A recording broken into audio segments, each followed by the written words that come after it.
Good morning, everybody. And it is Thursday. Here we go again. It is Thursday. It is the spirit world sees all, and they absolutely do. And I know for a fact that they do. And it must be the 25th, I think.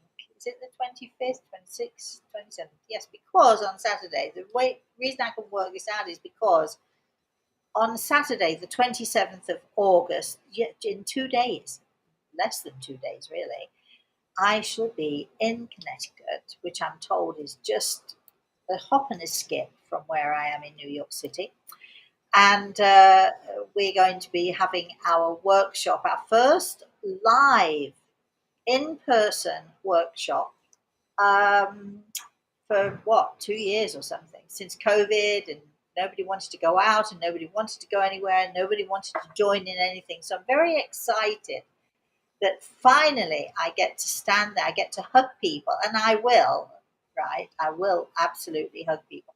I will interact with people. We're going to be talking on Saturday morning about how we can raise our level of consciousness, how we can sort of get to a point where we can become more aware, more sensitive, more aware of that otherworldly stuff. How do we connect with our own soul? How can we learn to hear the heartbeat of our soul? And on and on. And we're going to be doing that. But also, of course, we're going to be giving messages.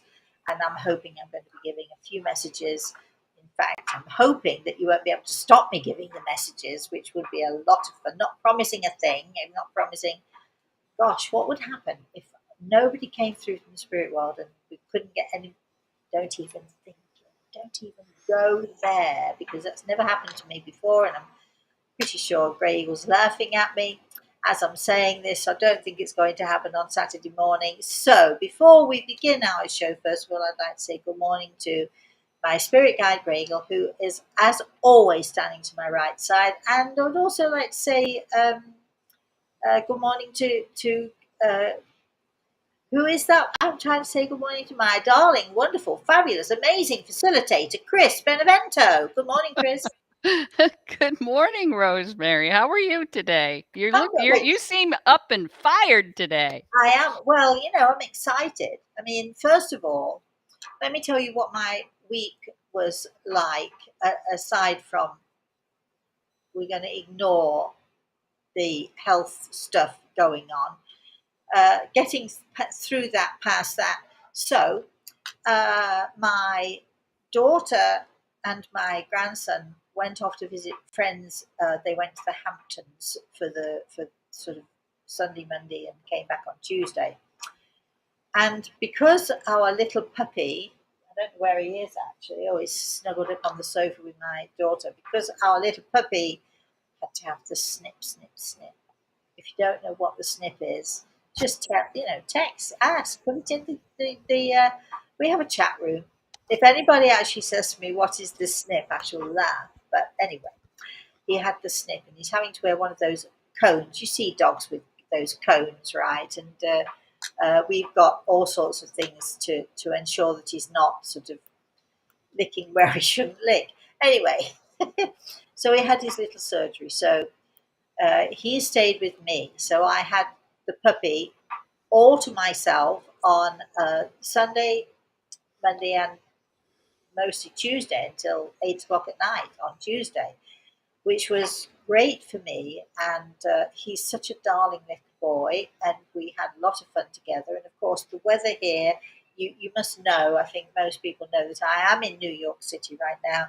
The weather is spectacular. It was spectacular yesterday, it's spectacular today. And in fact, once the show is over, I'm going to go out, have some lunch, sit outside in the garden. We have a beautiful garden here in New York. And I'm going to sit out in the garden, and we're going to have lunch. And what did we do yesterday? That's right, my daughter made the most delicious chicken cutlets. And I made the most delicious margaritas. You know I'm going to do that, right? So we ended up sitting outside having dinner last night with a couple of guests, and just sipping margaritas. So far, my summer is going really, really well. I want to know about your summer, everybody. Text me. What are you doing? What have you been doing? What are you going to be doing? What is your highlight of the summer? I want to know what your highlight of the summer is. I think my highlight of the summer, and I'm sort of living it every day, my highlight of the summer is having my grandson and of course my daughter. Sometimes she'll say to me, so what am I then, chopped liver? um, well, when you've got a grandchild, sort of everything else sort of fades into the background, so to speak, because your focus is just right on him. So next week I have him the whole week all to myself, and we're going to go to the movies to see some movie about pets, and we might go to the movies twice next week. And we're going to be cooking. We're going to be making something nice. And maybe we'll film it for you as we go along with that cooking show. But anyway, so Chris, I'm talking away, chattering away here. Um, is there anybody there? Oh, we have a lot of people here, and they're all grateful that you're back on because we know we didn't do anything last week. Judith is saying, I've had many, many pets over the years, all neutered and spayed. Agnes says she's writing in from the Netherlands, recovering and making plans of my new little tiny home, preparing to sell my house now, sure on this house is one's name written too, meaning while recovering from bladder cancer. Thank you so much for your wise tips now. My Looking forward to darling, my new little house. we hope you're feeling better. Please let me know. I think we must have you on our healing list, and if we don't, we shall. But please let us know how you're doing, my sweetie. Shamanth says, my grandfather, Vina Aka, passed away 2 weeks ago at the age of 90. Oh, wow. Is there any message from him? Has his transition to the other side been smooth? There's not so much a message from him, but when you're talking about him, Grey Eagle did put his hand on my shoulder, and I'm told that he is safe. Oh, wait a minute, maybe there is a message. Uh, he tells me to tell you he's dancing. I've no idea what the message means, but that's it. So he's dancing. So he must have made it over there, and he must be doing well, because otherwise, why would he be dancing? Keep going, Chris. Shamanth also says that the highlight of her summer has been that it's turned into rainy season.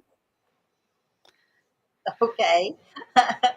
All right. Andrew, Well, Andrew's giving greetings from Southend-on-Sea in the UK. oh, Southend-on-Sea. Yay.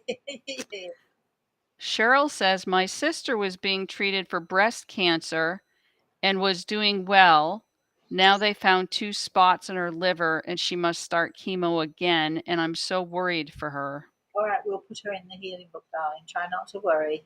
It's not going to do any good to worry. Instead of worrying, use that energy to send positive thoughts and positive healing. But we will absolutely put her in our healing book. We'll be sending her healing every single day. So try, do try not to worry too much there. Southend-on-Sea, if I can go back to it. Southend-on-Sea should be fabulous at this time of year. It should be warm and sunny and perfect. Gosh, it takes me back. Chris, keep going. Hilda's saying hello from Belgium, and Lorraine is saying good morning and welcome back. Hi, Hilda. Hi. Who was Lorraine. that? Who Lorraine. was Lorraine? Hi, Lorraine. Thank you. Wookie Bear says, I lost my son-in-law in February. I miss him terribly. Is he around me or does he have a message for me? First of all, let me say I'm sorry for your loss, and I can, without and Gregel is giving me the nod, the go ahead here. I can safely tell you then that he is around you and the family, and that he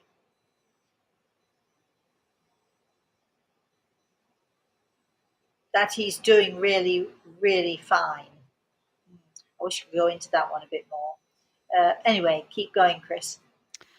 Mark says, as I retire in less than 9 months, I shared I'm doing a long road trip from Tulsa to Massachusetts and then down south to Richmond, Virginia, North Carolina to South Carolina, and perhaps to Venice to visit.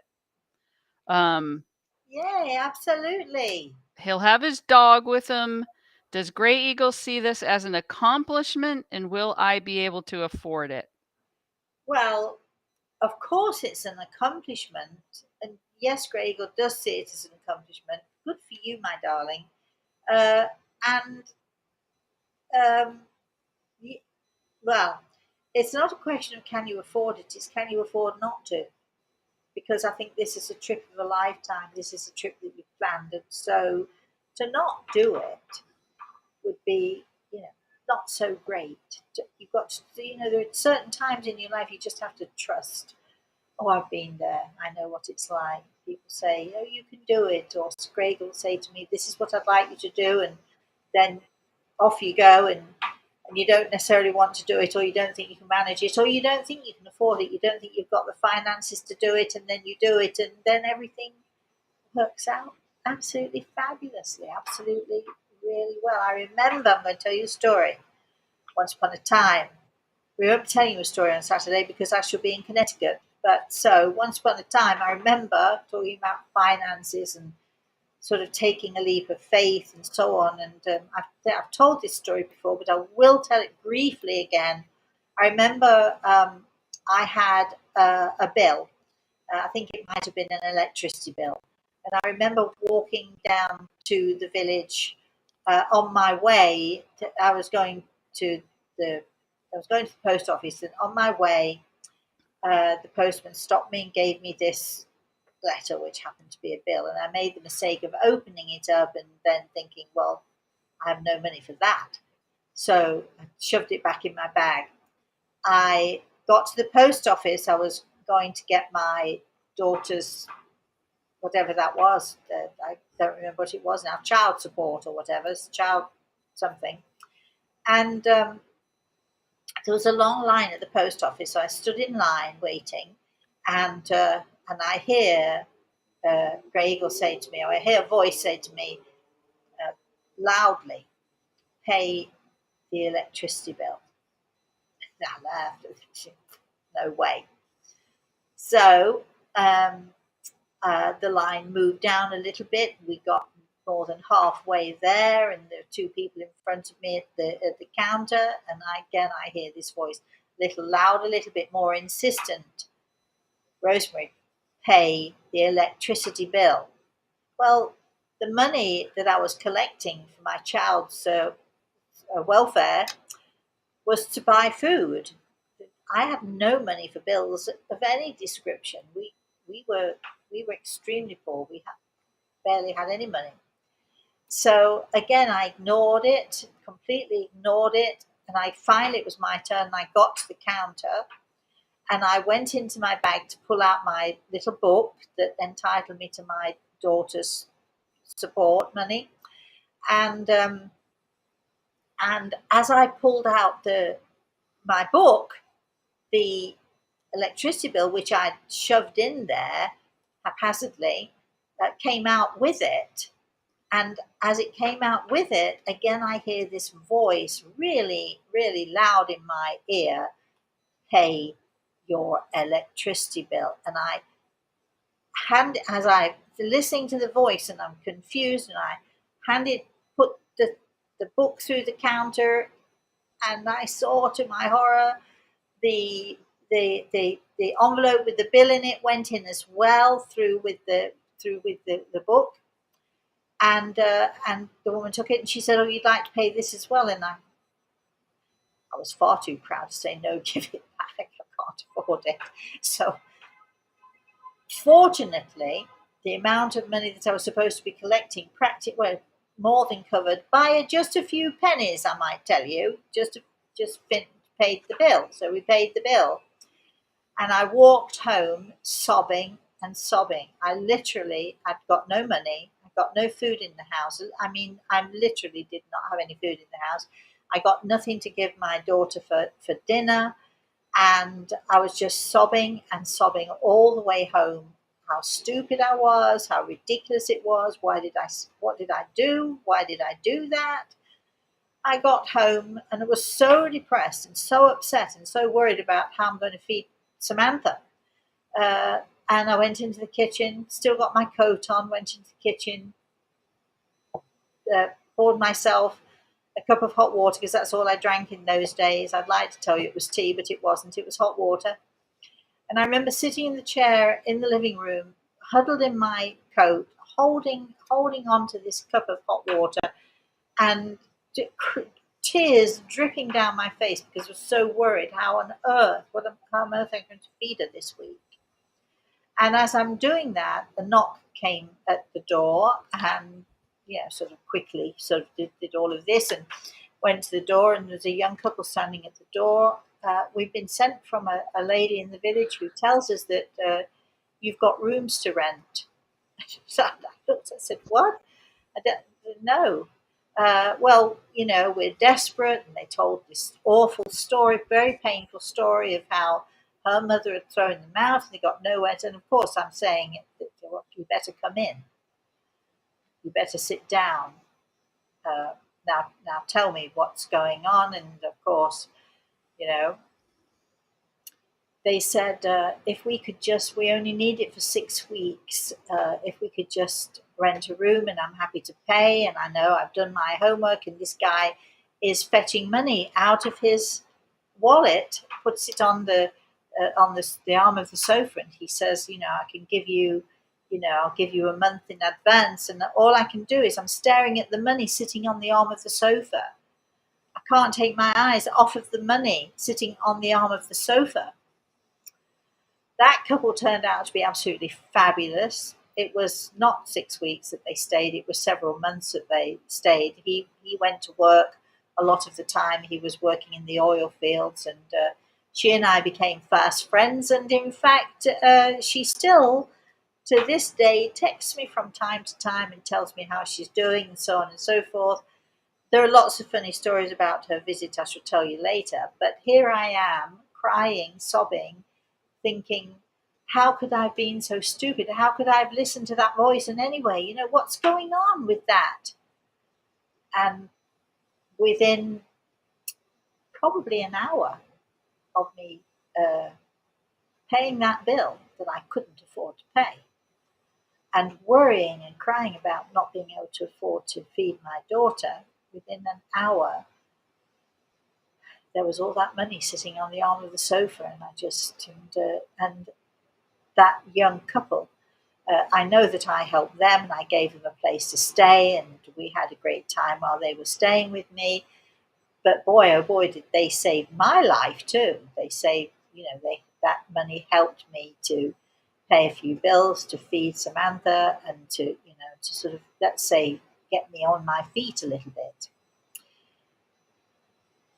Wait a minute. The end. As all good stories must begin, once upon a time, all good stories must end. The end. So that's my story for the week. Ha ha. You see, I gave you a story there.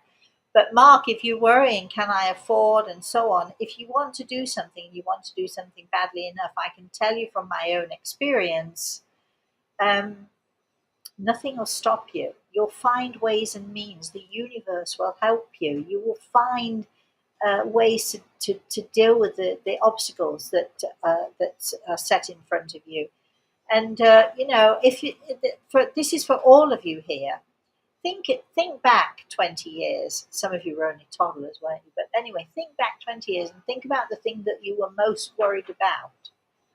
And think about, the thing that you were worried about, that you wondered if you'd survive it. You wondered if you'd ever get through it.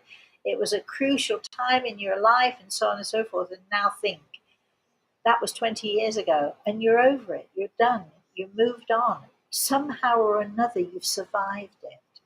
And good for you. Because, the scars that we get, those battle scars that we get, those emotional battle scars that we get, every time we have to fight for something, or every time we have to do something that we think we're not capable of doing, somehow or another, Yes, we come out with those emotional battle scars, but boy, oh boy, we should carry them. We should wear them with pride because it shows us how strong we are. Chris. All right, this is from Judith.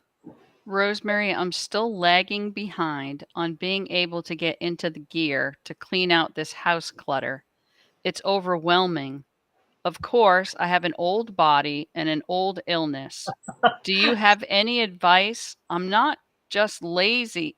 No, I am not lazy, just painfully depressed. Okay, I think I do have some good advice, and again, it's through my own experiences. I remember there was a room in a house that I owned years ago, and it was big, big room, and it was piled high with boxes and boxes of whatever it was that wherever I'd moved from last, and there it all was, and I would go in there and I would think I've got to sort this out, and I couldn't, and then you turn around and walk out, and you just couldn't face it. You couldn't do it because maybe you were too old or too overwhelmed, or everything else is going on that stops you from doing something. So this is my advice, and this is what I did with this one particular room, and I've done it with houses also.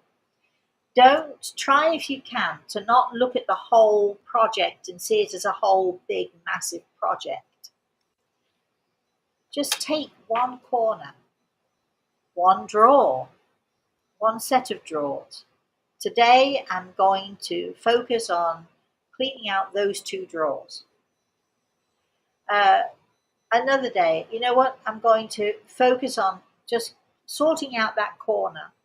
Or how about, and this is how I do it with my daughter. She loves it when I come because she's always got a project. And the project is either, can you sort out my kitchen cupboards, or can you sort out the closet? Can you sort out this and that for me? And in fact, this time I'm around, she's been asking me, will I help her sort out the closets? But she knows now, because this is the way I work. Okay, you come into a place, I want all my living room cupboards, my kitchen cupboards, my two closets, my bathroom drawers. Well, that's a whole list, right? And this is what my daughter presented me with. So my idea is, let's focus on one thing at a time. So we focused on the living room cupboards, and we sorted them out. And then, if you feel like it, you do something else the next day, or you give yourself a break. But at some point, take a corner or a drawer or a little thing at a time. You don't have to do the whole thing at a time. Just do one little thing at a time. And you'll find that as you start to do that one little thing at a time, it's not nearly as bad as you thought it was going to be. It's manageable. You are less depressed because you've achieved. Oh, wow, look at this. I've got 3 empty drawers. Who knew I could do that? So do it a little bit at a time. Don't look at the whole thing because it's too overwhelming to look at a big project and just say, oh, where do I begin? Where do I start? And feel depressed. Instead, think to yourself, okay, where am I going to begin? How about I begin with my bedside drawers? Or how about I begin with that dresser? Take a small piece of a big project and deal with it a small piece at a time. Chris. All right, Priscilla is saying, hello, Rosemary. Hi. I feel like Gray Eagle may want to share with me regarding PAX, P like Paul, AX, PAX, or Wait, travel. how are you saying that? P Regarding like what? Paul, AX, PAX, Facts or travel. or travel? Yes. My darling, I, I'm asking Greg that has his hand on my shoulder. You've got to be a little clearer for us in what you're asking. I'm afraid if you're not more clear, we can't help you. Sorry about that. Now, if you were to have booked a consultation, we had an hour, maybe we could help you, but we don't. This is an hour show and we have to deal with everybody's questions all at once. So let's move on, Chris. All right. Iona says, Rosemary, I wish someone could explain the star me and Lily saw. That's it. I can explain it, I think. I actually can't explain it. Gregor can explain it. Um, I'm trying to give it to you in his words. It's simple and easy. Guardian angels are everywhere. So there you go. That's from Grey Eagle. Chris, All right. Andrew says, do you know, let me just stop you. I hate when I do that because I'm such a nosy person. I want to know what it means. Anyway, sorry. Go ahead. Go, Chris. all right. This is from Andrew. Are all souls of the same age? If not, it alludes to souls being created at different times. Yes. What do we know about what's involved in the creation of souls? In theory of physics, energy can neither be created or destroyed. So, how are souls created? Okay, Andrew, you need to read Soul Signs. This is the book for you if you're interested. We each soul, and then no, we're not all the same age. That would be weird, I think. Wouldn't that be weird? But anyway, no, we're not all the same age. We are, each of us, um, created, each soul is created from certain pockets of energy. And it will explain it in Soul Signs to you, all of the pockets of energy that there are and how those pockets of energy affect a soul's, uh, um, let's say, characteristics. Because, yes, do souls have characteristics? Yes, they do. And those characteristics are either enhanced whilst they're here on this earth plane, they're either enhanced by their carers, their parents, their siblings, their teachers, and so on, or they are suppressed or um, sometimes deliberately suppressed by those of us, those who know better. We call them adults when we're kids, don't we?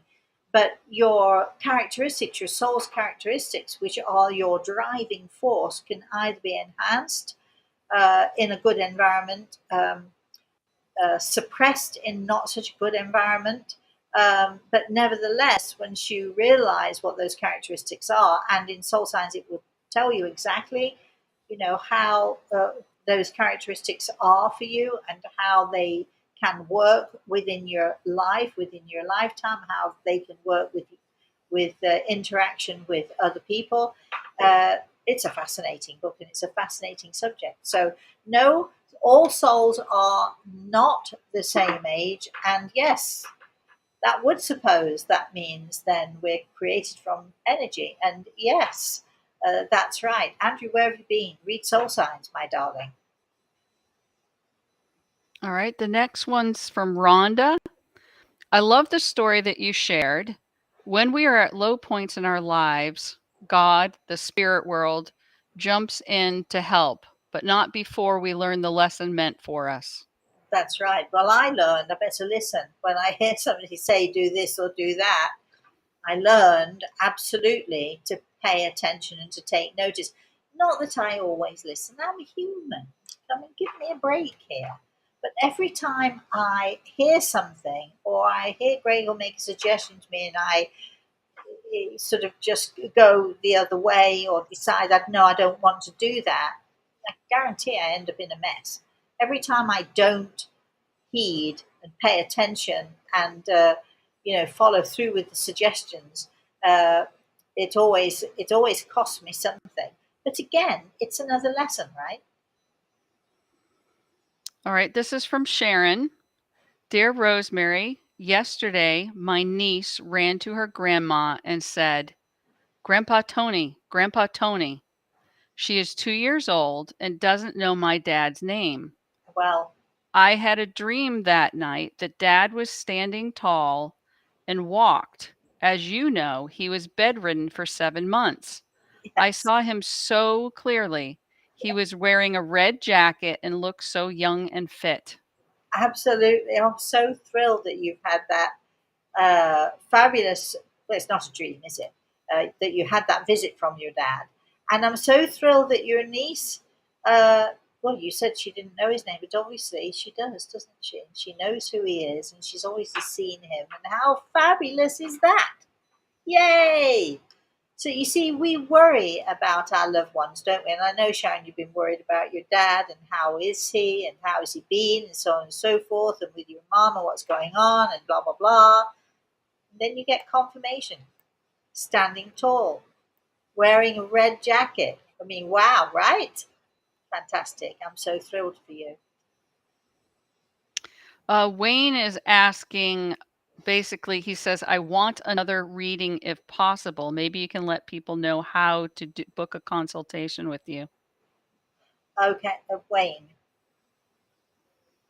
All right. I sort of vaguely think I know who you are, but we have a few Waynes, so you have to be more specific.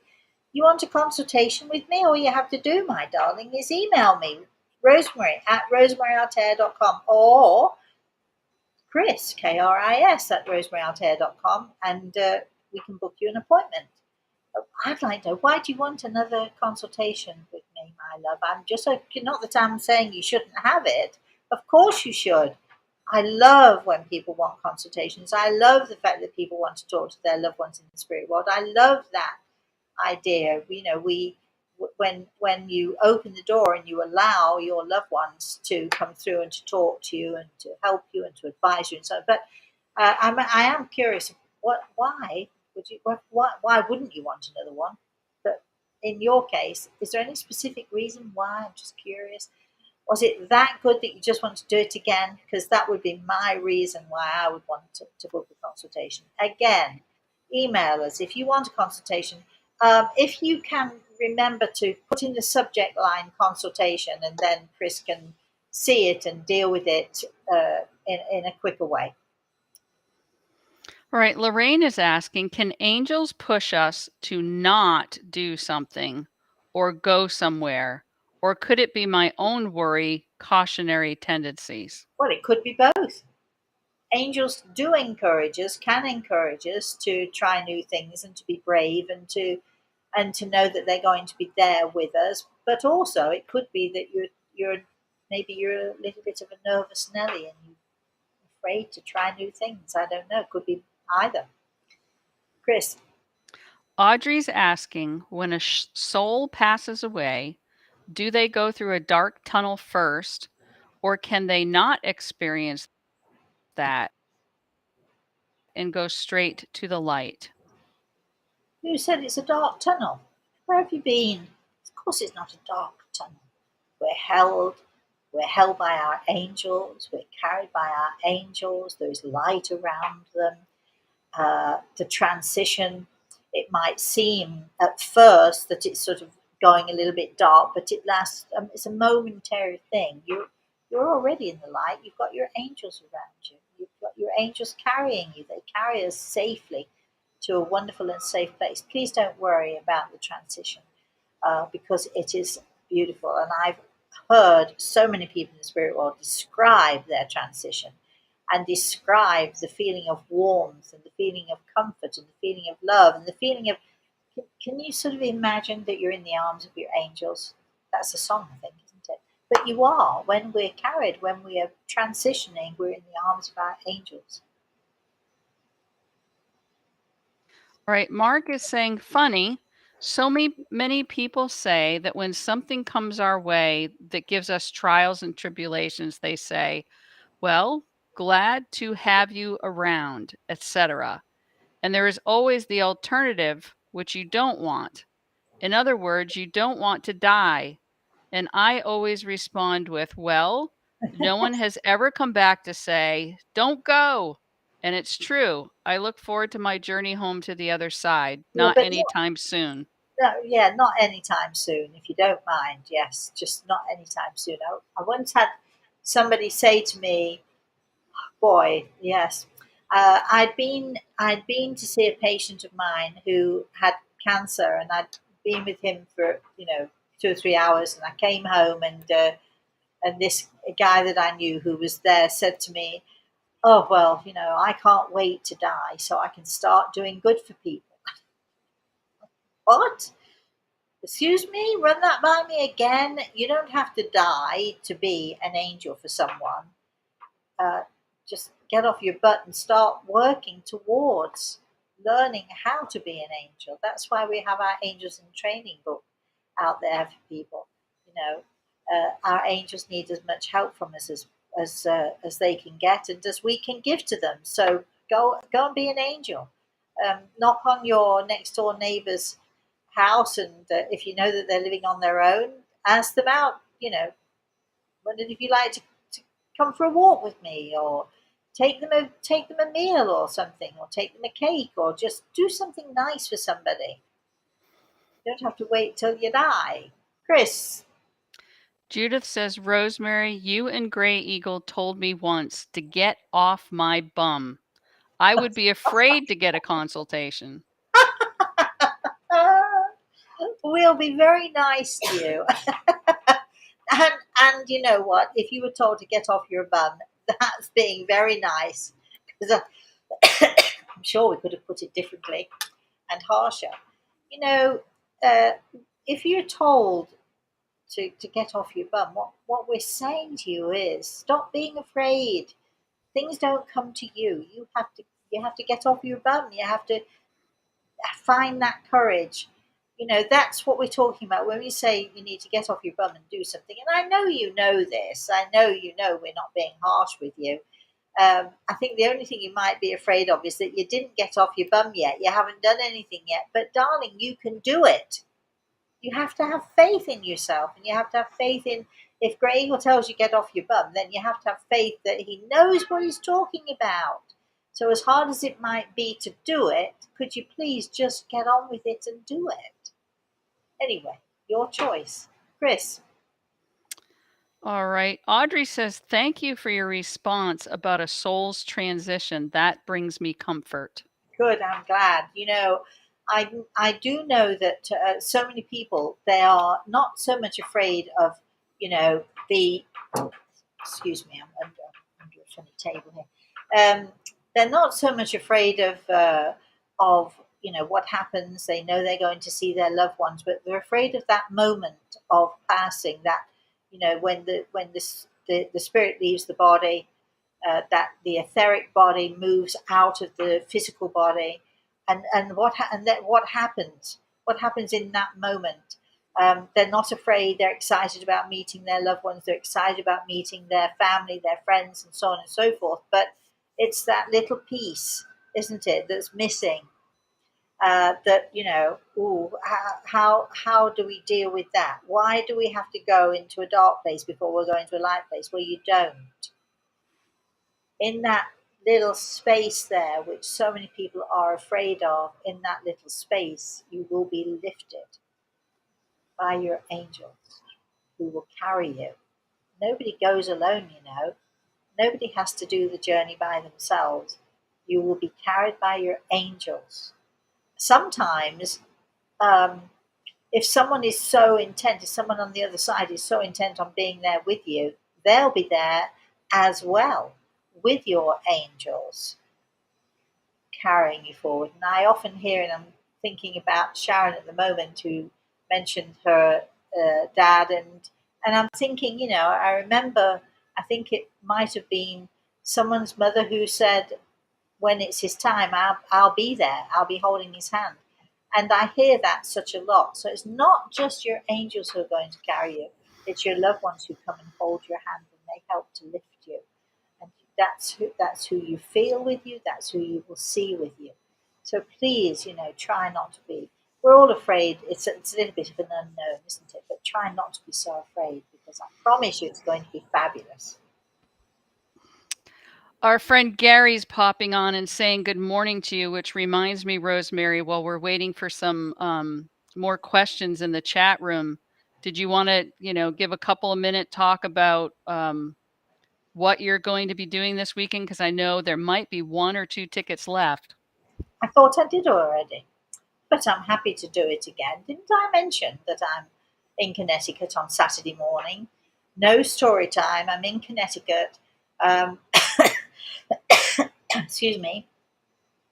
I know, Gary, that you're coming with me, and there'll be a place for you in the back room. They're going to shove me in a back room. I'm just teasing, really. They're going to put me in a back room while people come in, and you can just, if you just, when you get there, just tell Chrissy who you are. Tell whoever's working there. Tell them who you are. Say, I'm Gary. I'm Rosemary's friend, and they'll let you in because they know that you're coming. And if you want to bring a friend with you, hey, by all means, do that too.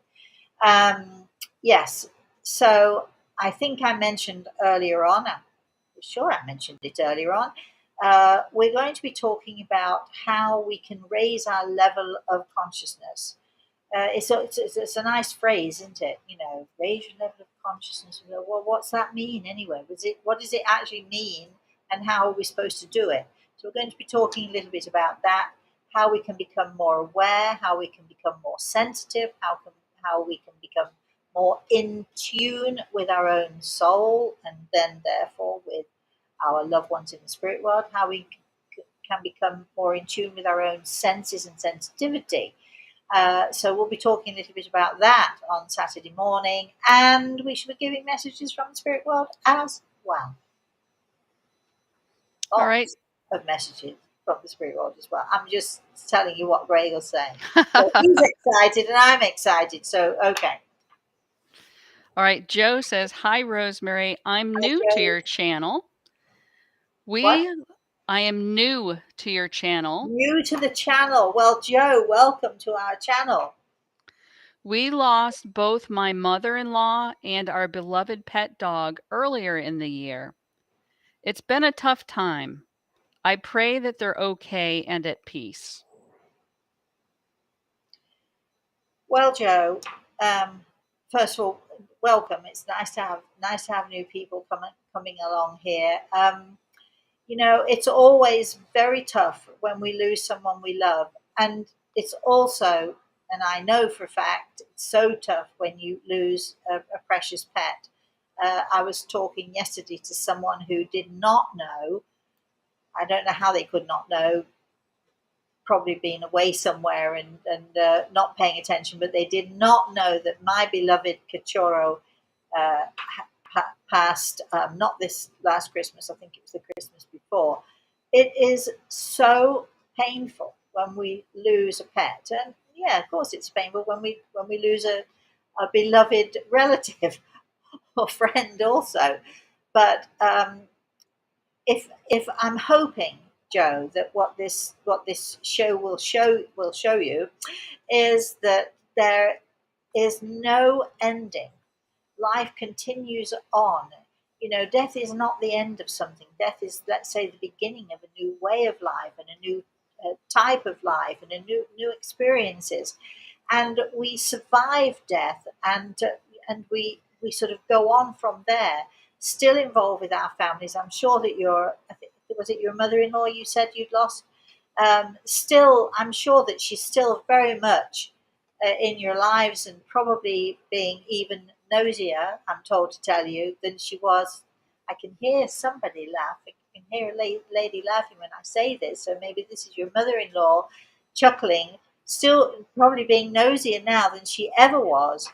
And I think she might have been a bit nosy before. But anyway, I think that she is around you. I think she's still a part of your family. So please, please don't be despondent. Don't be so, don't be so despondent. Understand that life continues on. And as far as your beloved little pet is concerned, um, I see my puppies all the time. Um, I'm aware of them around me. Yeah, do they survive death? A lot of people ask that question. Yes, they do. Where do they go to? Is there such a thing as a puppy heaven? I see my dogs all the time, and in fact, I think it was only a few months ago that I was here with my daughter in New York City. I think it might have been Christmas or birthday or something, Reese's birthday maybe. And let me tell you, we had a house full of pets. I even a puppy that, not that I'd forgotten about him, because you don't ever forget about these blessed creatures. But one I didn't expect to make his presence known was astounding. We had a house full of dogs, actually, most of them in the spirit world, which was fantastic. So, Joe, um, what can I say? I mean, it's heartbreaking, isn't it? It's heartbreaking when you lose someone. But be joyful in the fact that they do survive. Be joyful in the fact that, if it's your mother-in-law, I can't remember who you said, but there is a lady here chuckling away, just happy to let you know that she's still laughing. Chris. Barb says, I have been so blessed as my loved ones in the spirit world have come to visit me. My almost 2-year-old grandson came to see me, and several times he'd look up to the ceiling and say, Hi, for someone was there to visit him. So I Yes. loved that. Is there a chance he could become a medium someday? Uh, it's going to be his choice. It's like my darling boy, Reese is so sensitive and so aware, and he was already, sort of connecting with people in the spirit world. um, People say to me, "What do you think he's going to be a medium?" I can tell you that he's mediumistic. In other words, he has the talent. Whether he chooses to use it or not, it's his choice. My daughter had the talent. My daughter had that, sensitivity. She chose to be. I'm not sitting in a room full with all these people crying like my mother does all day, every day, and she made a conscious choice not to do it. I don't think she quite sees it that way now, but still, um, you know, it's uh, it's his choice at the end of the day. But children, generally speaking, children do not have the inhibitions that adults have. So just accept. He obviously can see. He is obviously aware. Accept also that as he sort of gets more into his computers or his whatever he gets involved in, he might uh, not decide to not use it or to not see so much anymore, because his focus will be taken away from other things. But then again, as he gets older, he might get it back again. Children are more sensitive and they are more aware. It doesn't mean that they're going to be mediums. It just means that they are amazingly, uh, joyfully sensitive and aware of what's going on. Uh, Most adults are not. Chris. Audrey says 1 month before my grandfather passed away, he was telling me how my passed on grandma, his wife, came to talk to him. Was she there to help with his transition Course 1 month she early? was. Of course she was. Yes. You don't just one day you're alive and the next day you die. There are so many preparations, and um, it's amazing because so many people, when they pass into the spirit world, will say, you know, I had a premonition, or we'll have someone who we lose, and we'll be amazed. We'll say, "Gosh, it's amazing." A month ago, he did all of his paperwork. He sort of made out his will, and he got his house in order. It's as if he knew. On a subconscious level, we all know when that time is coming for us, because we are being prepared. It's not that sudden shock that people actually think it's going to be. We are all prepared and we're all ready for that transition when it comes. So, yes, was this lovely, lovely lady there to help? Yes, of course she was. All right, this is from Mercedes. My grandfather is in intensive care unit. As a family, we would like to know if he has a chance to continue living. He is constantly complaining because he does not feel comfortable. Um, that's a hard one off the cuff, off the top of my head. I'm listening to Grey Eagle. I think at the moment he has a choice, so I don't think at the moment it's his time. But that doesn't mean that he'll get through this necessarily. So, without knowing more, without being able to talk to you more, without being able to talk to you in more detail about this, I'm going to keep my own counsel. My advice to you is go and see him as often as you can. If you can't go see him, connect with him in one way or another, phone him, call him, even if you think that he can't hear you, he can hear you. Our hearing is the last of our senses to go.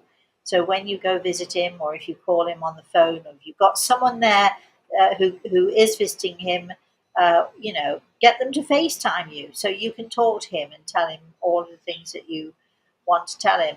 Make the most of every minute of every day. Whether or not he's dying is immaterial. Make the most of every minute of every day. Chris. Judith is saying, Rosemary, is there any way you can see who is taking care of my beloved pets who have passed? Is it possible to know? Of course, yes. You'd need to book a consultation. Um, these things take time. And again, we have an hour show and all of these questions. We don't have the time to do that. But yes, of course, you'd be amazed. You've heard the story. You've heard me tell the story of the man who his wife came to me for a consultation. And the first thing I saw was a man coming towards me from the spirit world with two enormous geese, one under each arm, literally like this, holding the geese, one under each arm. And I looked at him and I was quite shocked. I said, what? What's going on? And he said, oh, just tell her, would you, what you see? Just tell her. So I turned to this woman. I said, I know you're probably going to think I'm crazy, but I've got this lovely man here and he's carrying two geese, one under each arm. And she immediately burst into tears. Her husband was a farmer. She was a farmer's wife. They kept geese as guard dogs. Those geese were their pets. They lived for years and years and years. And that was the best evidence she could possibly have had that her husband was really there in the room with us, because it was just spectacular for her, because she knew that if he could, he would take care of those geese even after death. The geese had passed as well, by the way, that story.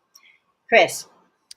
Mark says, I dreamed so vividly the other evening of my former partner, and our emotional embrace felt so real that even to this moment I still remember how I felt. What does that mean? Well, you Was know he what? sharing something I needed to know? No, he was just there with you, Mark. You know this. You know that he's there with you. And sometimes in our sleep state, in that sort of like almost like a dream state, but we know it isn't a dream, it's sort of in that half awake, half asleep state when we're sort of in, if you could almost say it's no man's land, couldn't you, really? That sort of space there. This is that space very often that those in the spirit world will use to come to visit with us. You know that. Chris. Wookie Bear says, I recently had a reading from someone who claimed to be a medium, and everything they said to me wasn't true. It was Wasn't very upsetting. wasn't true, she said. Was not true. Well, How do you know someone is for real? well, you don't. Uh, you go on recommendation. You go on what other people tell you to a point. But here's the deal. I'm not going to say that this person was fake or not fake. Um, this is the deal. We who go to see these people, including me, I'm one of those people we're talking about here. Um, if uh, if it doesn't work, if they cannot make a connection, a clear connection, if they are real, they will say to you, "I'm sorry, but I can't charge you. I can get nothing for you, and there's nothing I can do." And what I always begin with when I have give consultations to people is I will say this: if for any reason it does not work, and there are many reasons why it doesn't won't work. It could be that you're in my case I'm not up to par. Maybe I'm got toothache, or maybe I've got backache or something. I'm not focusing as I should. It could be that those in the spirit world, for some reason or another, are having trouble connecting with me. There's not that connection. So there are various reasons for something not to work. But I will always say to people, if for any reason it does not work, I'm going to give you two choices. The first is that I will immediately refund your money. The second choice is that we can try again. Most people, the majority of people, try again. You might have seen my daughter wafting about in the background there. Most people will say, no, I'll try again, and we'll book another appointment and we'll try again. And even a third time, we'll try again at no extra cost. So the way that you can tell if a person is real or not is if they have integrity. And please, if you have a bad experience and you don't get anything from it, you are totally entitled to say, I'm not paying you. Not paying you. Now, sometimes people they'll charge you for their time. So if they sit with you for an hour and they do nothing for you, well, then if you know that they paid for the hour of trying, you've perhaps not got any recourse. Personally, I would say, good, I'm not paying. That's the end of that. But if anybody has integrity, if a person has integrity and they know it just didn't work and then it's not working, they will say to you, I'm really sorry, but it didn't work. For whatever reason, it didn't work. I'm not sure, but I'm not going to charge you. And that's the end of that. Then you know that that person is at least has integrity. That doesn't mean that they're a real medium, but it does mean that they have some integrity. If you go to someone and they don't tell you something that makes you stop and think, that nothing they say resonates with you, then please get up, walk out, and don't pay. It's up to us to do that, because every time we pay for something that we didn't get or we're disappointed in, we just encourage those people to just keep going on and fooling somebody else and then fooling the next person and the next person. So it's up to us to be discerning, and it's up to us to make sure that, that doesn't happen again. And so pretty soon, if they're awful, if they're fakes, they'll go out of business. If we all say we're not paying because you're a fake, they'll go out of business, that's a good thing, right? Chris. Joe says, for the message that you gave them, ha ha, that's tickled me, Rosemary. Thank you so much. It is heartbreaking, and grief is a process indeed. Thank you for your kind words, Rosemary. You're welcome. Lorraine saying, a few days before my mom passed, I had seen her and I noticed her looking at me in a different way, more quiet, and her eyes looked different. It gave me a funny feeling, but I never forgot. Well, she probably knew that, she was going to pass. She might not have actually known it, but had a sense of something happening, or had a sense of something changing in her life, which made her more thoughtful, or so on. We're all prepared in one way or another. All right, Sue is on saying, Marla Hodes is one of my best friends. I'm going to try and come on Saturday. Is there anything to say to someone, specifically my mom, who is a non believer in the spirit world, to help them be more open minded? No, people think, or if I take my mother's ring, or if I wear my father's watch, or if I put something in my bag that belongs to this person or that person, people think that gives them more of an opportunity to get a message. But I don't think it matters what you bring. I think as long as you bring yourself. When you come to something like this, what you do is you open the door. And even if you don't get a personal message, you certainly will get a message through someone else, because every time someone is given a message from the spirit world, it will resonate with every other person in the room. I know it's not the same as getting your own personal message, but there are no guarantees that you will get a message. But the experience of seeing other people get messages, and the possibility of you getting a message, um, you know, uh, if it were me, of course, I'm the person giving the message, but if it were me, I'd be racing to get there.